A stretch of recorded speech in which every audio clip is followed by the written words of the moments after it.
Let me begin by commending officers and soldiers of the Nigerian Army for their courage, resilience, and steadfast commitment in the face of persistent and often asymmetric security threats.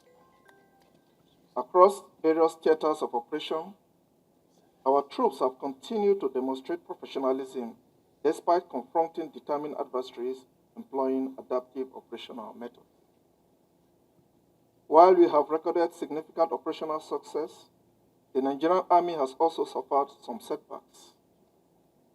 I therefore wish to use this opportunity to honor the memory of our gallant personnel who paid the supreme price in the defense of our nation.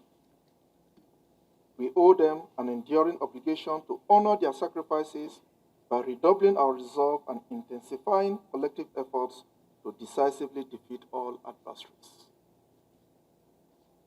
My leadership concept, therefore, aims to create an enabling environment that facilitates administrative and operational successes for the Nigerian Army. This aligns with the soldier-first culture, which prioritizes the welfare, morale, training, dignity, and the empowerment of personnel as the foundation for combat effectiveness and credibility. To this end, I urge all of you to actively engage with your troops, ensuring they remain motivated, prepared, and ready to achieve the favorable operational outcomes. Remember that as leaders, we must embody decisive action and set good examples that inspire the service. Hence, you must lead with determination, resilience, empathy, and unyielding commitment to achieving mission objectives. Nigeria's security environment remains volatile, dynamic, and increasingly complex, shaped by a convergence of asymmetric threats and criminality across various regions. In the Northeast, residual Boko Haram and Islamic State for West African province elements continue to challenge stability through sporadic attacks on military targets and the use of improvised explosive devices and incursions against civilian populations. These threats have necessitated our robust response in the form of sustained, intelligence-driven, and people-centric operations. Similarly, the Northwest and parts of the North Central remain afflicted by banditry, kidnapping, and communal violence marked by coordinated raids on rural communities, mass abductions along key corridors, and persistent attacks that undermine local governance, stability, and economic activity. Accordingly, the Nigerian Army must continue to evolve context-specific strategies to strengthen its operational posture and fully leverage intelligence-driven operations to dismantle insurgents and criminal strongholds. Meanwhile, the Southeast faces ongoing security challenges linked to secessionist violence and organized criminality, while the South-South contends with crude oil theft, infrastructure vandalism, and acts of economic sabotage. Furthermore, the Southwest continues to experience isolated incidents of violent crime and unrest. All this reinforces the imperative for a highly professional, agile, and a responsive Nigerian Army firmly aligned with national strategic objectives. In response to these challenges, the Nigerian Army has maintained an enhanced operational posture through continuous troop deployments, reconfiguration of formations, and the establishment of additional joint task forces, formations, and units in critical locations. For instance, 15 Brigade and its affiliated units in Anambra and Imo states, 12 Battalion in Ayimba, 226 Battalion in Ganye, 247 Reke Battalions in Mobi, Army Headquarters Logistics Base 4 in Gusau, Army Headquarters Logistics Base 5 in Ilorin, and Operation Savannah Shield in the North Central were all established to enhance operational presence and improve response to emerging security challenges. It is worth noting that one of the major enablers of our recent operational success has been the growing contribution of the Nigerian Army aviation assets to ongoing operations. Notably, for the first time in the Northeast Theater of Operation, the Nigerian Army Aviation Asset successfully enabled the insertion and extraction of troops within the Timbuktu Triangle. This achievement represents a major operational milestone in our efforts to dominate previously inaccessible areas, disrupt terrorist freedom of action, and project combat power with greater speed and precision. It also demonstrates our deliberate transition towards a more technologically enabled, high mobile operations in response to the prevailing threats. Additionally, the establishment of the Depot Nigerian Army Amasiri Eda is geared towards achieving the mandate of the Commander-in-Chief Directive of recruiting additional 28,000 troops for force expansion. These measures have strengthened our operational reach, improved response time, and facilitate effective intelligence-led operations.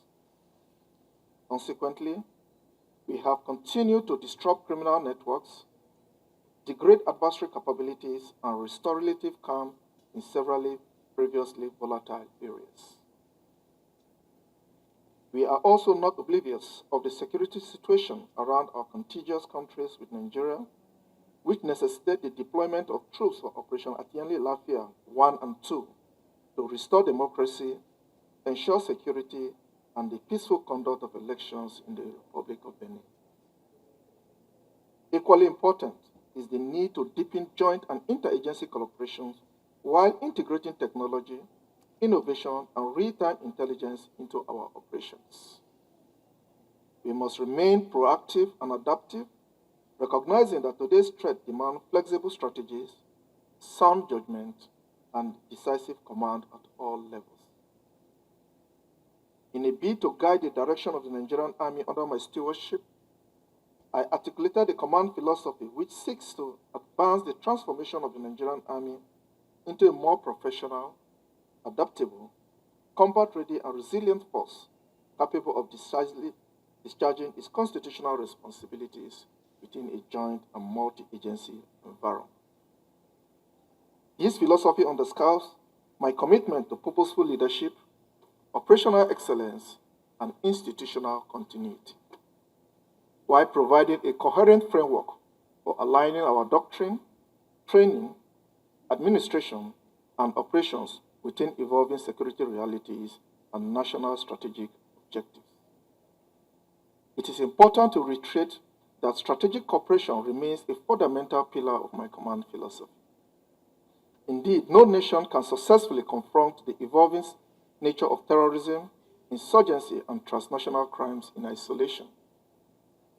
The recent collaborative offensive operations conducted by Nigerian and American forces, which successfully neutralized the globally ranked second-in-command of the Islamic State for Iraq and Syria, Abdul Bilal al-Muniki, represent a major milestone in our collective counterterrorism efforts.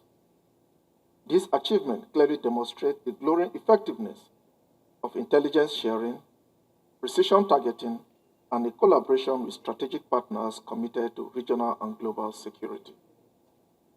The significance of this success extends beyond immediate operational outcomes. It serves as a strong indication that sustained cooperation with trusted partners will continue to enhance the effectiveness of our operations across the diverse theaters where our troops are currently deployed.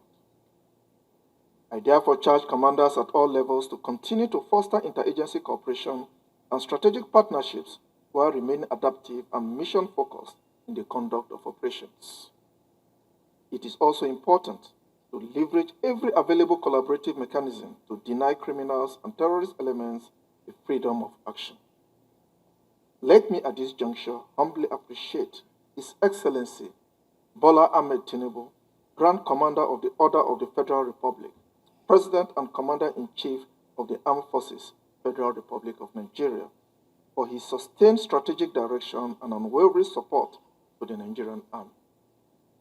His commitment through special interventions, among others, to improve personnel welfare and provide critical equipment for the Nigerian Army is highly appreciated. The Nigerian Army has continued to prioritize infrastructure development, equipment modernization, and combat service support as critical enablers of operational efficiency and personnel welfare. Through the induction of modern platforms, refurbishment of aging equipment, improved maintenance culture, and effective indigenous repair initiatives, our operational capabilities have continued to improve significantly. These efforts have enhanced troops mobility, firepower, and surveillance, as well as observability across our theaters, while reinforcing our collective commitment to building a professional and a future-ready army. Commanders of all levels must therefore continue to enforce strict maintenance discipline and ensure adequate training in order to maximize operational benefits of these assets. In terms of personnel welfare, concerted efforts have been made to provide additional accommodations and renovate dilapidated quarters for soldiers across divisions, institutions, and establishments of the Nigerian Army.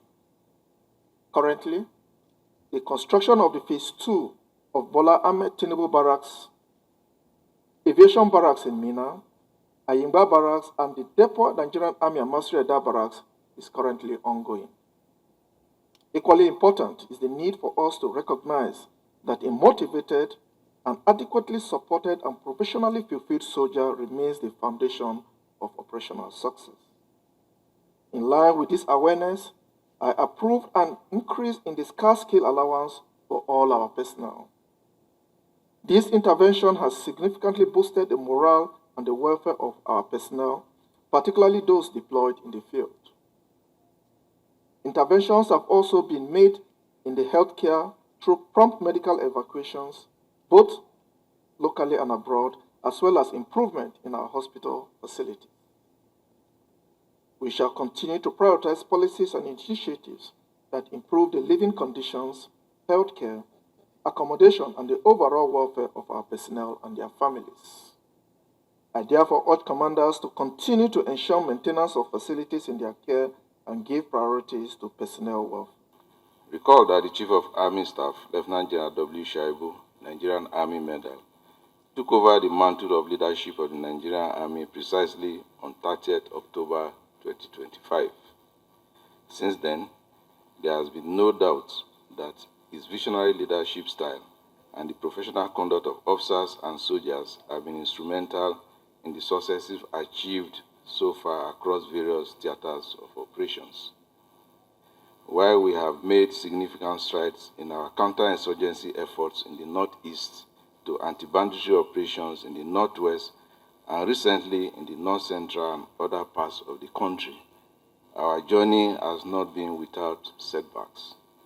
Despite these setbacks, the Nigerian Army has remained resolute, drawing from the Chief of Army Staff's steadfastness, strength, and approach to contemporary challenges alongside our shared collective determination. The Nigerian Army's operational effectiveness, reinforced by enhanced discipline and strict adherence to the rules of engagement, has garnered national recognition and greatly improved civil-military relations.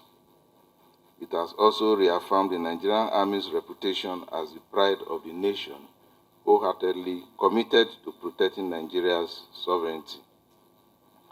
As we look forward, it is essential to maintain the progress so far made by upholding our fundamental core values of discipline, loyalty, courage, and selfless service, while continuing to collaborate in advancing peace and stability, as well as ensuring our efforts remain dedicated to building a more resilient and secure nation.